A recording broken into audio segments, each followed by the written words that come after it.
I'd like to present today is a conflict that we have between truth and error. And that conflict began in the Garden of Eden. And you'll remember that Satan came up to Eve, and Satan began with some very important words. You remember what those words are? Did God really say? And that's what it all comes down to. What is it that God says in His Word? Let's contrast, though, for a moment with what men say about mankind. So one example is Bertrand Russell. He says, man is a curious accident in a backwater. Another example is Peter Atkins, who was a professor at Oxford. He says, man is just a bit of slime on the planet. And we have Stephen Jay Gould, who was a professor at Harvard. Man is a fortuitous cosmic afterthought on the bush of life. And then we have Richard Dawkins, who some of you may have heard of, who is a very outspoken neo-atheist. He said, we live in a universe which has no design, no purpose, no evil, and no good. Nothing but blind, pitiless indifference. These are the views of evolutionists about man. When we look at the foundation of evolution, it is not a moral system, although there certainly are people who believe in evolution who can be moral, because with evolution, if all we are is a bag of chemicals, you can not have moral standards. And as a result of that, we are seeing a decay in our culture in terms of lawlessness and all kinds of promiscuity that is causing problems. In contrast, when you start with biblical creation and you have God's Word, and you'll notice the order there is actually deliberate. You would say, well, shouldn't we start with God said? But the interesting thing is the very first thing God says is He's the Creator. Everything that He says to defend Himself is, I am the Creator. When He confronts Job, and when the psalmists, for instance, Psalm 8 and Psalm 19 and so on, then God communicates Himself. He said, let there be light. He introduces the rule of law when He gives to Adam and Eve, do not eat of that particular fruit. He introduces marriage when He brings to Adam a wife. There are standards. There's meaning in those chapters, opening chapters. Yes. He gives man a responsibility to tend for the garden, to take care of the animals, and to name them. And we know later that Paul tells us in 1 Corinthians 10:31 that all that we do is to be done for the glory of God. Amen. Now, many people in the church will say, yes, I believe that God's the Creator. No question. They will also say, I have a Christian worldview. I'm against abortion. I'm against homosexual marriages and so on. But sad to say, we find that many people drive a wedge between biblical creation and the Christian worldview. And those two components are the belief in evolution, some form of theistic evolution, that God took some ape-like creature and breathed into it a rational soul. And then the idea that the Earth is 4.5 billion years old and the universe is somewhere around 13.8 billion years old. But in contrast to that, the problem we find is that when that view is presented in churches, many people start to question the reliability of Scripture. And they start to leave the church. And this is endemic among young people. These are the kinds of questions that our young people need to ask. And they want answers. And they find it difficult to get those answers at times because they're not necessarily getting them in their Sunday school classes or even from the pulpit.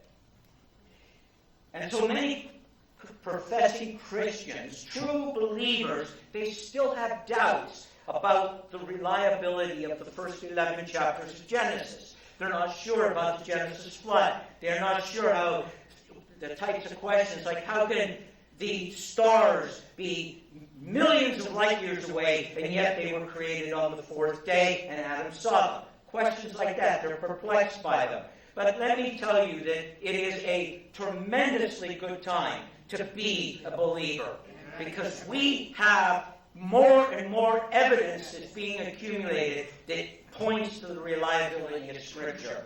Amen. When I started getting interested in this subject, I won't tell you how old I was at the time it went, but when I started, because I'm one of those gray hairs, right? When we started to get interested in this subject, there was a seminal work called The Genesis Flood by two gentlemen, Morris and Whitcomb. Since then, the amount of scientific evidence and information that has become available, even in the last 20 years, it's overwhelming. And we have the answers to these perplexing questions that may hinder faith. And what I'd like to do, though, is first of all define evolution so that we're all on a common foundation when I use that word.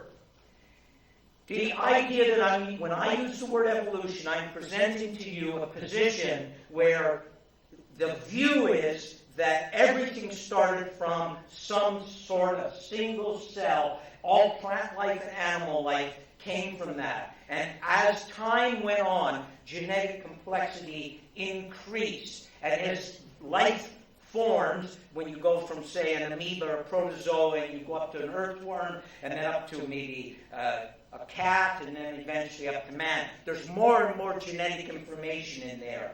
At the top of this tree in the evolutionary thinking are all these species that we see around us today, plant and animal and insect and so on.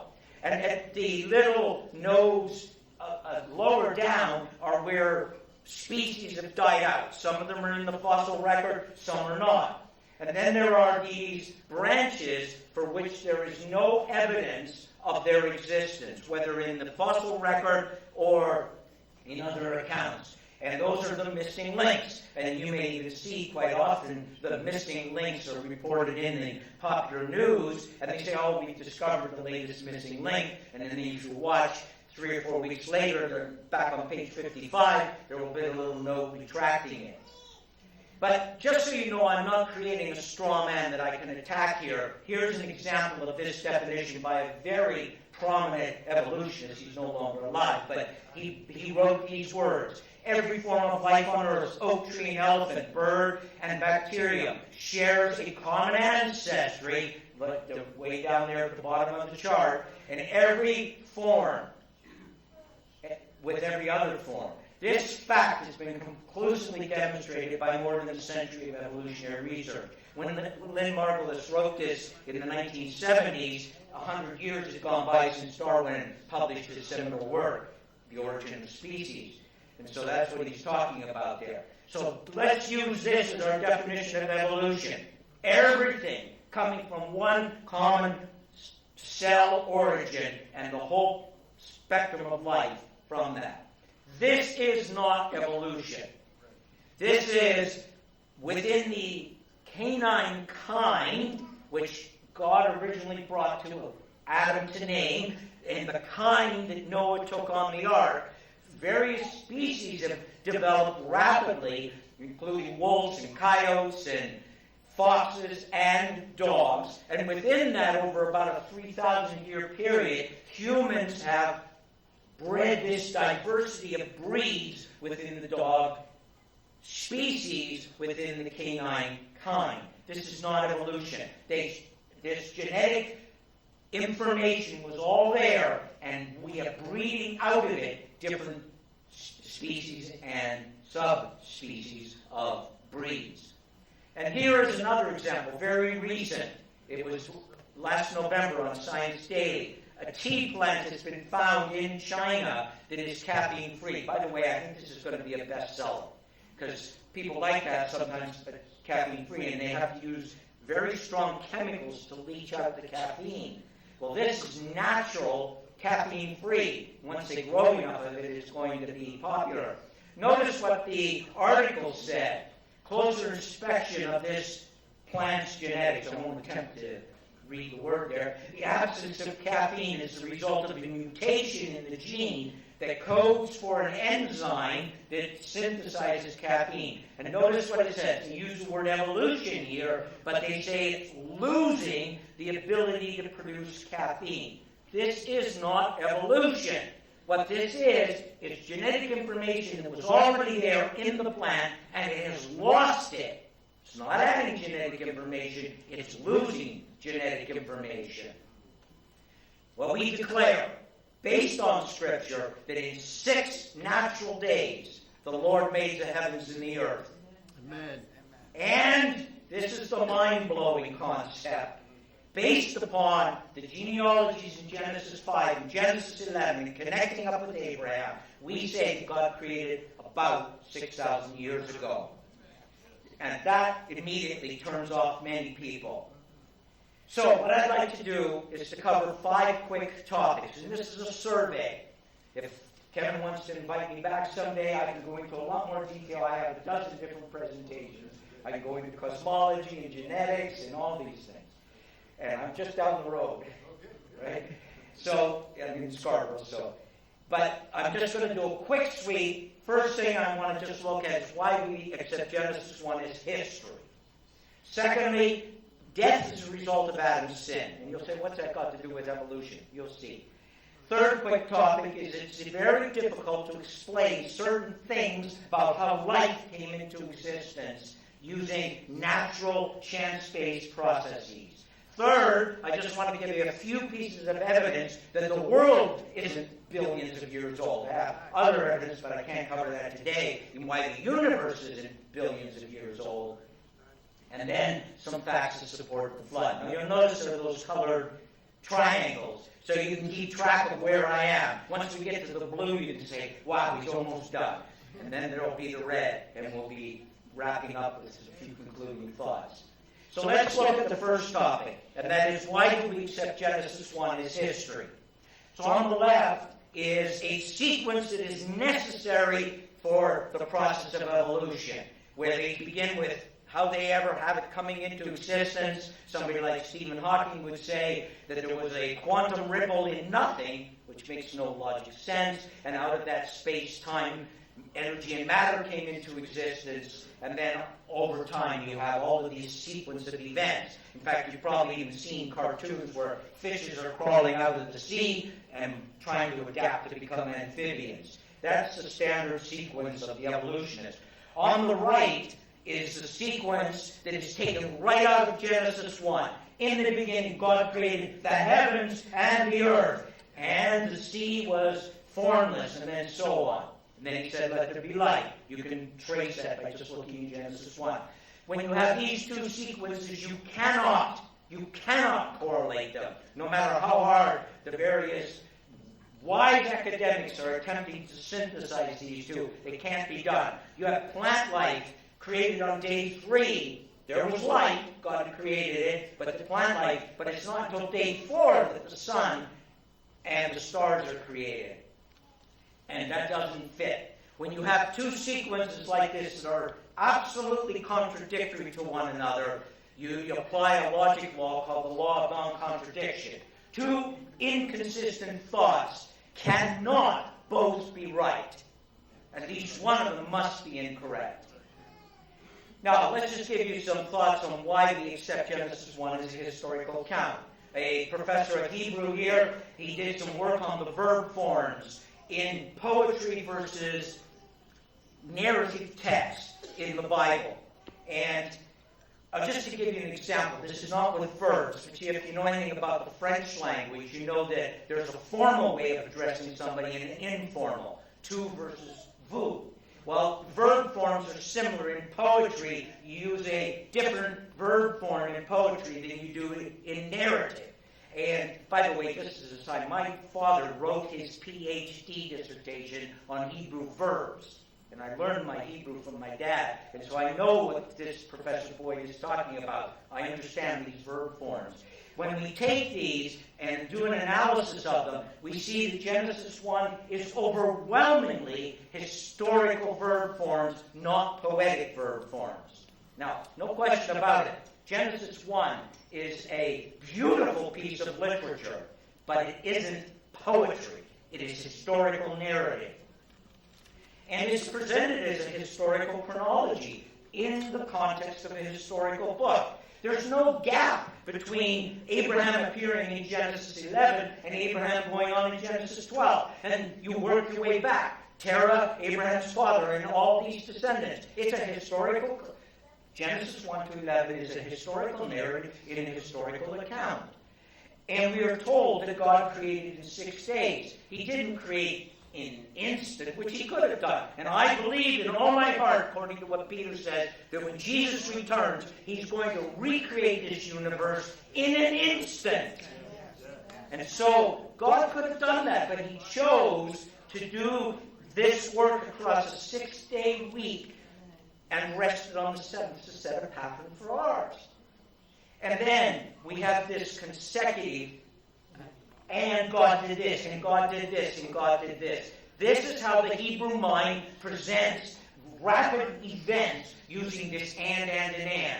I won't go into the linguistic analysis on this, but you could, if you read the Hebrew mind writing, even in the Greek in Mark, you will see that there's an urgency in what Mark is writing, and he uses and a lot. John does the same thing in Revelation. We don't see it in our modern translations as much. But then there's the use of the ordinal.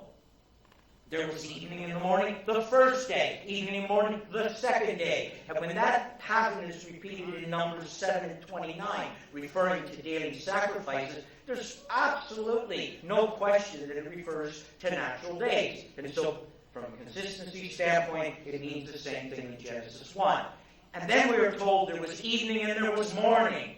Now, we wouldn't say it that way. We would say there was morning and evening, but we understand what was going on there. How else could God communicate to us that it was a natural day? He couldn't say it had 24 hours, because that's a human artifact that came along sometime in Egypt or Babylon or Sumeria, depending on where you think it came from. And why does it have to be 24 hours? During the French Revolution, they attempted to put in a 10-hour day. They also tried to go into a 10-day work week, and it all collapsed. God knew what he was doing, didn't he, when he put it in place? And so these are natural days. God communicated that. And then in Exodus 20, when God's saying to Moses, remember the Sabbath day, he says, for in 6 days the Lord made the heavens and the earth. Now, if God didn't create in 6 days, then how can he expect us to have a 6-day work week? It's inconsistent. And then Jesus places man chronologically at the beginning. Yes, I know it was the 6th day, but it wasn't 13.8 billion years from the beginning. And then the rest of the Bible treats Genesis 1. These are just a few representative passages. Genesis 1 is history, and it is to be taken as history. And if we don't accept Genesis 1 as history, then why should we accept the account in Matthew as history? This is God's Word we're dealing with. Second topic I just want to cover briefly is death is the result of Adam's sin. It is not a natural process. When Adam sinned, he brought death onto living creatures, not on man alone. He brought decay and destruction into the universe. And yet, after the week of creation, God saw all that he had made, and it was very good. And if, in fact, we had had millions of years of evolution and millions of years of death and decay and disease and destruction, then God's lying when after he created Adam, and he said this is all very good. Because there's nothing good about death and suffering and disease. And we see it in the fossil record. There's evidence of carnivory, and that's animals eating other animals. There's rickets and cancer and various problems in the fossil record. This is not the truth. Every single fossil must have been formed after Adam sinned. In fact, we believe the fossil record is the evidence of the worldwide flood. Now, Paul uses this as part of his argument. He says that Adam's sin introduced death and decay. And Paul says the whole universe is groaning, waiting for its redemption in Christ. And so, he uses one other interesting analogy. He says, for in Adam all die, so also in Christ shall all be made alive. Now, think about this analogy and parallelism here. There must be a historical Adam. There must be a historical sin, and there must be death introduced by Adam, or there isn't a historical Christ. There isn't a resurrection and salvation. The two go hand in hand, or Paul's analogy completely falls apart. Now, taking on the next quick sweep, I just want to give you a few pieces of evidence or information why it's so difficult for evolutionists to explain how all of this beautiful creation came into existence by chance-based processes. We won't start back to cosmological evolution or biochemical evolution. We'll just start with problems in biological evolution. Let's just start with the genetic code. The genetic code isn't just hardware. You picture this, if you had alphabet soup and all the different letters are there, that's okay, but until somebody takes those letters out and makes sentences, words and sentences and paragraphs out of them, it's just chaos. The DNA is a whole code book of information. It's not hardware components, it's software. It's a program.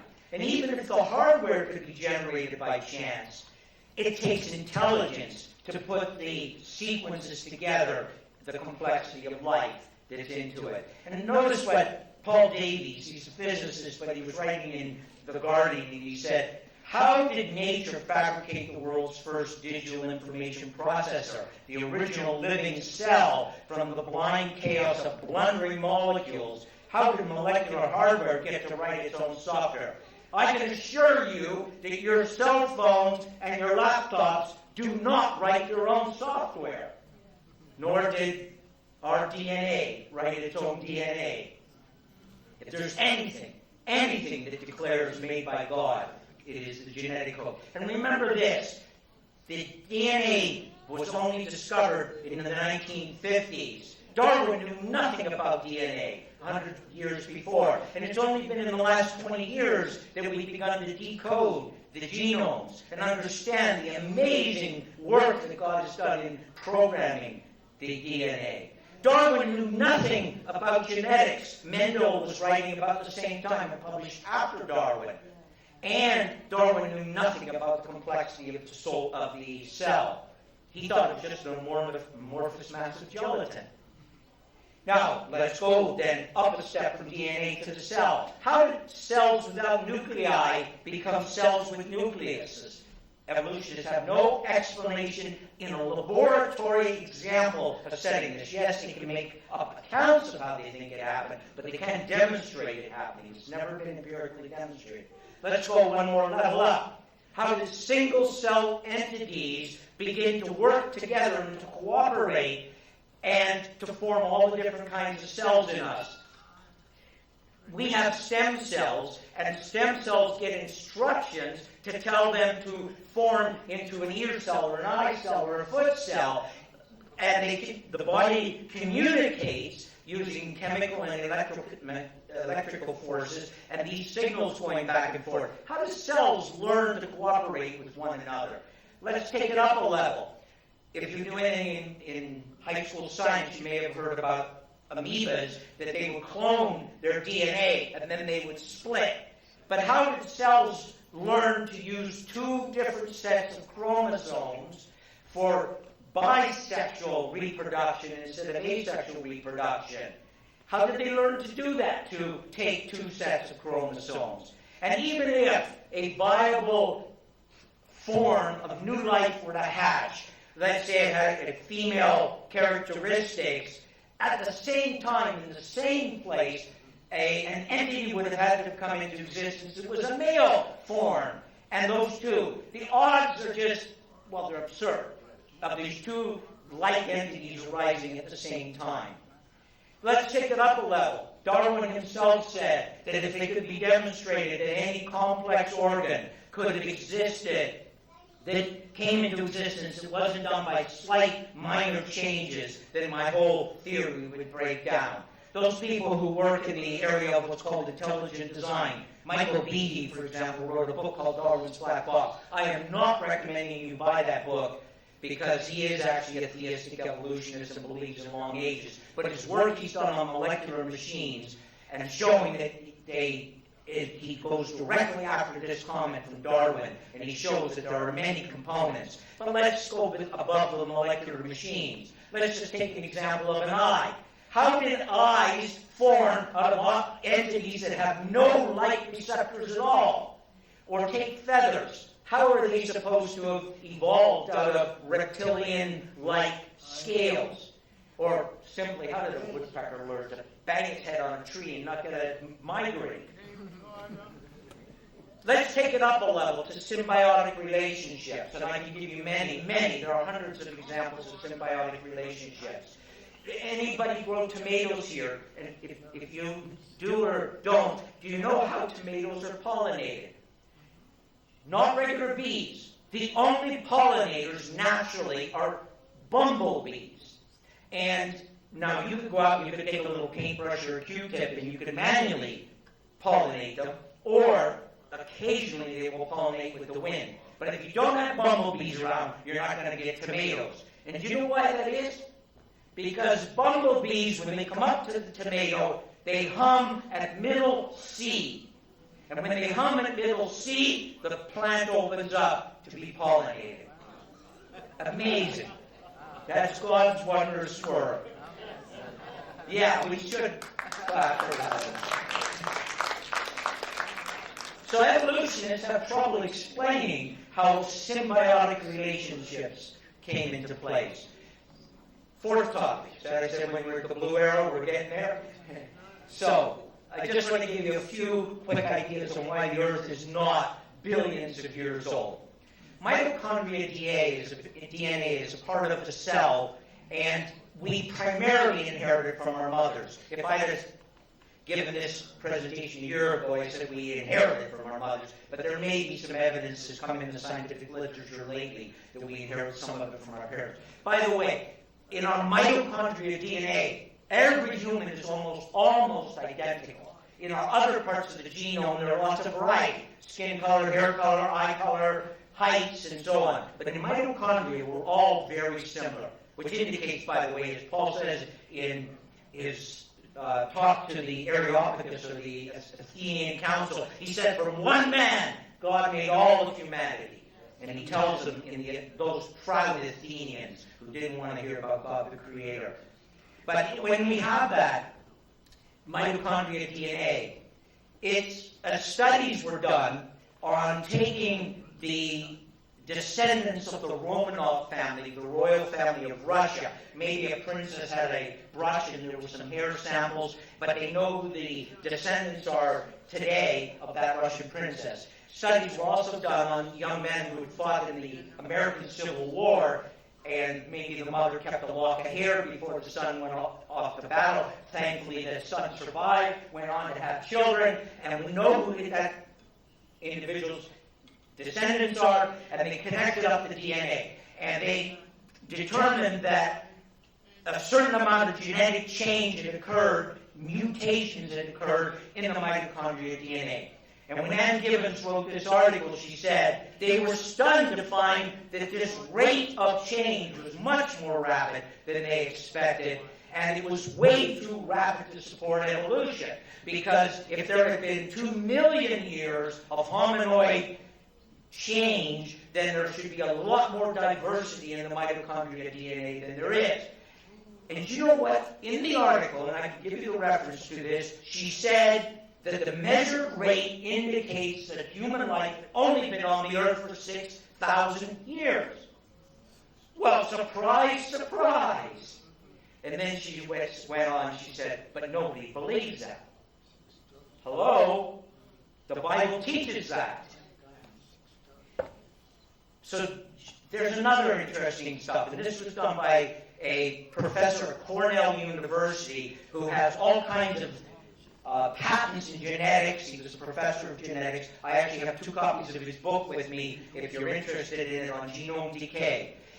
Late in life, he became a Christian, and he changed his whole worldview, and he published a book on genome decay. And what he indicated, this is quite recent, mutations are overwhelmingly negative, and they are accumulating in each generation in the broader set of our genome decay. And they are accumulating at roughly between 100 and 300 mutations in every one of our DNA. And so if you have children sitting at your breakfast table, you can refer to them as mutants, because they're more mutated than you are.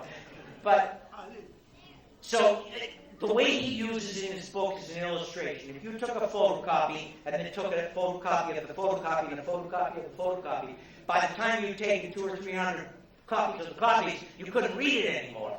Little tiny changes are being introduced. And he said in roughly 300 years in the human genome, a generation will be produced that will be not able to reproduce. Now don't worry. Jesus Christ is going to return before this happens. We are roughly 200 generations from Noah. Now God knew what he was doing, so we don't have to worry. Another piece of evidence that the Earth isn't billions of years old. Work was done by Anne Schweitzer and published in the Smithsonian. Had no credence of being in favor of creation. She did work on the T-Rex bones, and she found soft tissue in that. And when she was published, she was ridiculed. Interesting enough, since she published at least 40 additional studies that have been published, taking from different areas and different bones of dinosaurs and finding still soft tissue in them. You all know that organic material decays in your pantry, in your refrigerator, in your medicine cabinet. You have best before dates. I've never seen a best before date, say, more than 100 years. I've never seen one in a million years, certainly not 65 million years. We know that organic decay occurs. And the Earth just... The evolution can't be as old as evolutionists say. Those dinosaur bones were not buried 65 million years ago. They were buried in the Genesis flood. And this is an example of recent scientific discoveries that support the Bible. One last piece of evidence. The Earth is a big, giant magnet. And the magnetic force is decaying. They've taken artifacts that were formed, say, iron artifacts at the time of the Vikings 1,000 years ago, and since then, they compare if they were forged items today in the magnetic moment it would take on, and the magnetism of the Earth has decayed by about 40% over 1,000 years. If you extrapolate out about 1,000 years, the magnetic force on this Earth will be completely gone, and we will not be protected from the cosmic rays, and we will fry. If you go backwards and extrapolate to about 10,000 BC, the magnetic force would be so extreme on the Earth that the Earth would be a molten globe. So you can either boil to death or fry to death. The interesting thing is evolutionists realize that the magnetic force is decaying. They claim that it will regenerate. No evidence that it regenerates, but they claim that it will regenerate. And they also say, but you can't extrapolate on this curve. And yet, when they come to using techniques like radiometric dating, radiocarbon dating, uranium to lead decay, they claim, well, we have to apply decay curves. Well, let's be consistent here. And so the Earth isn't really old. It is just tired. And that's what Paul is telling us in Romans 8:20 and 22. And since the Earth isn't as old as evolutionists claim, there isn't anywhere near enough time for evolution supposedly to have occurred. Then we have some evidence for the flood. Mass extinctions. Everywhere we look, even on the top of the Himalaya mountains, there's evidence of fossils, and those mountains were once under the floodwaters in the flood. And we have sediment layers. If you connect the Brazil with Africa, those sediment layers are very, very similar across, which indicates that at one time there was a single continent before the flood, and then during and partway after the flood, it all broke up. And we see these interconnections. The Grand Canyon was not formed by the Colorado River running down it. There are gigantic rounded boulders that no 100-year or even 1,000-year flood could have ever washed down the Grand Canyon. Rather, it was when the continent was covered, the sediment layers were still soft right after the flood. And as new ocean basins were being formed, because originally it was a shallow sea, new ocean basins that were collapsing into the underground aquifers that had opened up and plummeted up through the volcanic eruptions. Those new ocean basins, massive quantities of water were running off of the surface of the earth and carving out the canyon. Just an illustration, in 1980, microcosm example, Mount St. Helens exploded. A lot of moisture coming up out of the volcano from underground and melting off the ice cap, the snow cap. Massive amounts of sludge came down. And you'll notice in the lower picture, sediment layers were formed rapidly in a matter of hours. Within 5 years, they were forming into rock. Now, this is a micro example. The flood is a massive example. Rapid sediment deposition. For example, in the fossil layers, we often find ripple marks, footprints, raindrops. If these sediment layers were not laid down rapidly, one on top of another, they would have long ago eroded away. We find examples of creatures that are instantly covered. This is a dolphin, although evolutionists probably give it some, or paleontologists give it some other name. It's essentially a dolphin, and it's giving birth. It was trapped suddenly in sediment. And all over the world these occur. And we have the evidence of even soft body parts. When you look in the canyons, you see the layers are razor thin, laid on top of one another. There's no evidence of erosion, no evidence of soil formation. If these were laid down millions of years apart, there ought to be all kinds of evidence. They were laid down rapidly, in a matter of hours and days during the flood. We have another example here with tree trunks that go right up through multiple layers.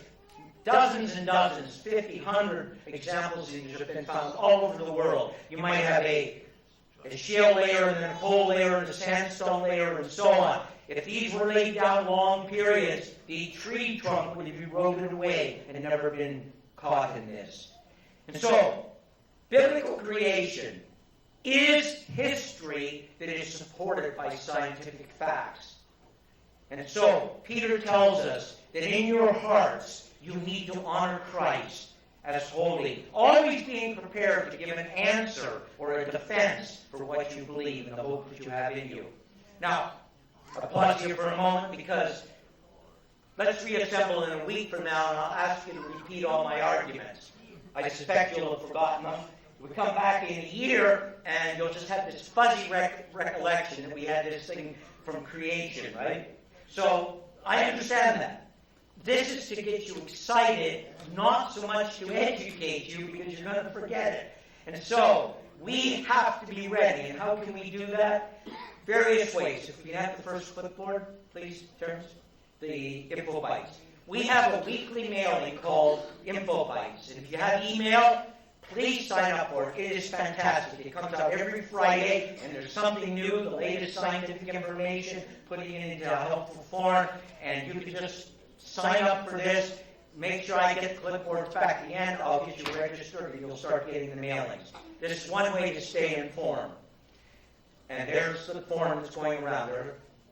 And I'll have the forms out on the book table as well later if you want to sign up. We have a faith-building pack. Our most fundamental book is called the Creation Answers book. It answers about 66 questions, and we keep it right up to date. And it's a great tool for just giving simple one-page, two-page answers to the kinds of questions that Christians may have. We also have an accompanying book, which is Christianity for Skeptics. You can buy them individually or in a pack. Christianity for Skeptics is more on apologetics, and it helps you understand why we are Christians and not Muslims or Buddhists, and how to address those differences.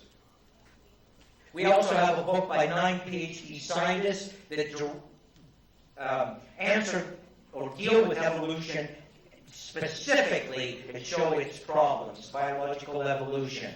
And there's an accompanying DVD. Now, just pause for a moment. We do not make money for selling any of this material. We have to cover our manufacturing costs, our warehousing costs, our shipping costs, and books and DVDs are expensive. So this is not a money-making endeavor. We try to get it into your hands as cheaply as we can possibly do it. We are a faith-based ministry. We don't even charge for our presentations. Whatever people give is what they give. And God is blessed, believe me.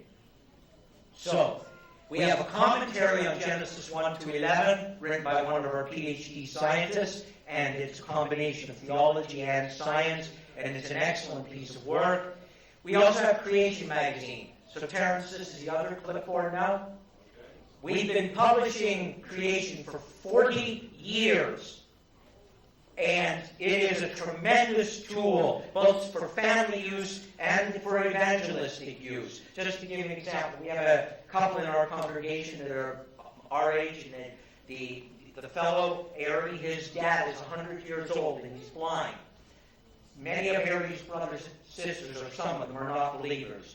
And Ari's dad has his sons read Creation Magazine to him as an evangelistic tool. One of my grandsons lives in Quebec City, and he has a subscription to this, and he takes it, even though he goes to school in French, but he takes this to school and shares it with his classmates.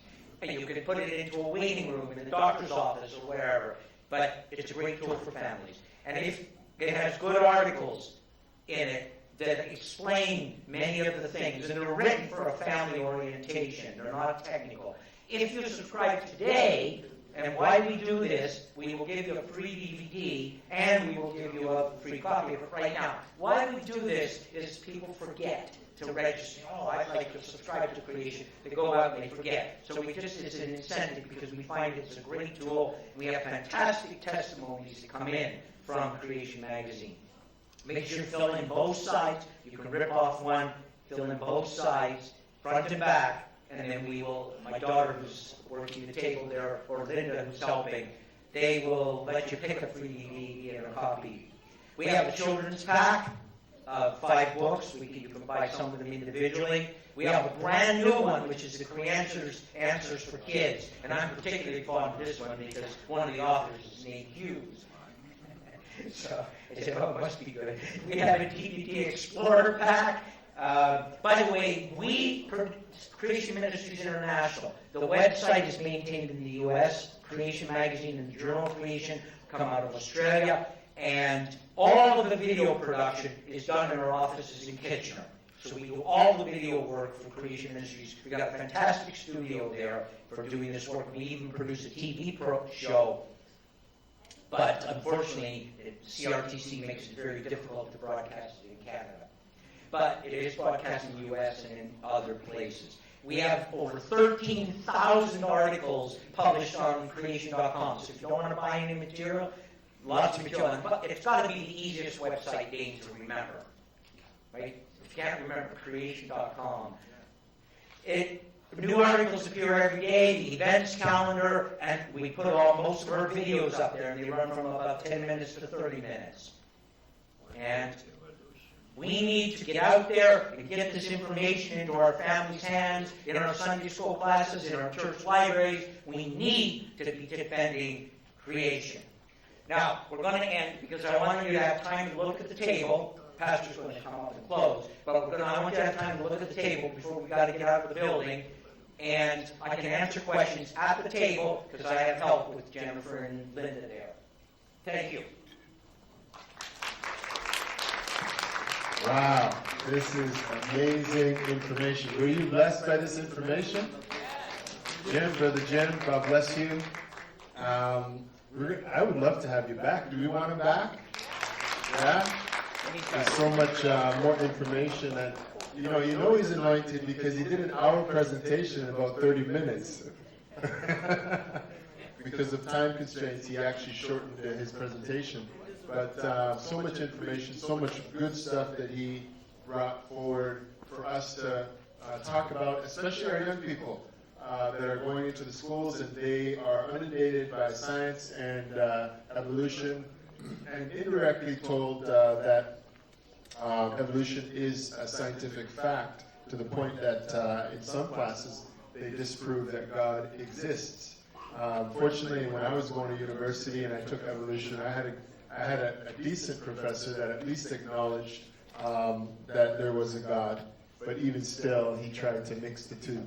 and I wasn't comfortable with that still. But I like the research that Brother Jim had brought here today to get us to think about it and to talk about it with our children, because this is where we're at in our education system, and we need to be informed and educate our kids. When our kids go to university, I want you to understand something. A lot of them go thinking, especially the first few years, that the stuff you taught them about God is nonsense.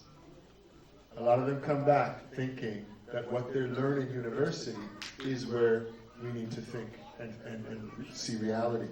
And so the more we can prep them with this information so that they can have some foundation when they're going into to learn about these different amazing subjects, at least they have something that will gird them when they're being faced with this stuff. The scripture says, train up the child in the way they should grow, and when they grow up, they will not depart. Amen? And so, God bless you. Let's give another hand. Yeah, we could probably set it up another day. Just give us more time to do it. Yeah, we'll figure it out. But at this time, let us all stand, and we're going to close off here. At the end of the service, if you can make your way out to the foyer, there's a beautiful table full of literature and DVDs that Jim and his daughter set up, and you can see what's there and take a look at it, and be good. And I think it would be good for our youth ministry to get a subscription of I think one of those creation magazines. So we'll get our youth involved to see which one they want to be a part of. Amen. Lord, we just give you thanks today. We thank you for a wonderful Sunday. Thank you for Jillian, who came to lead us in worship and help our children to be a part of leading us in worship and our youth. Thank you, Lord, for Jim being here to minister us the word and the gospel of creation and help us to know that you are a God that created this world, and that, Lord, you're a God that didn't create it from a distance or some kind of systematic scientific way, but you are very intimately involved in your creation. The scripture says that you didn't just speak man into existence, but you went down on your knees, if I can say that, and you made man with your hands. Amen. And you breathed into humanity, you breathed into Adam the breath of life. That's how intimately you're involved, not just at the beginning of creation, but even now today. Lord, you are here with us. And while our lives are sometimes may feel like it's in chaos, our homes, our work, our finances, there are a lot of needs that are before us here today, but we're encouraged and we're reminded here today that the same God that made creation is the same God that is present in our lives right now, and that you are recreating our lives through the precious blood of Jesus Christ. What shall wash away our sins? Nothing but the blood of Jesus. What can make us whole again? Nothing but the blood of Jesus. Oh, precious is the flow that makes us white as snow. There is no other fount I know, nothing but the blood of Jesus. And I pray, oh God, that as your presence is here, speaking through the worship and through the preaching and the education, that, Lord, you will recreate us. You will recreate our minds and recreate our homes and recreate as we come to you, as we surrender our all to you, as we learn about you, Lord, that you will touch us and allow your presence to transform us into the image of Christ. And so have your way, we pray. And as we go in no other name, but in the name of Jesus.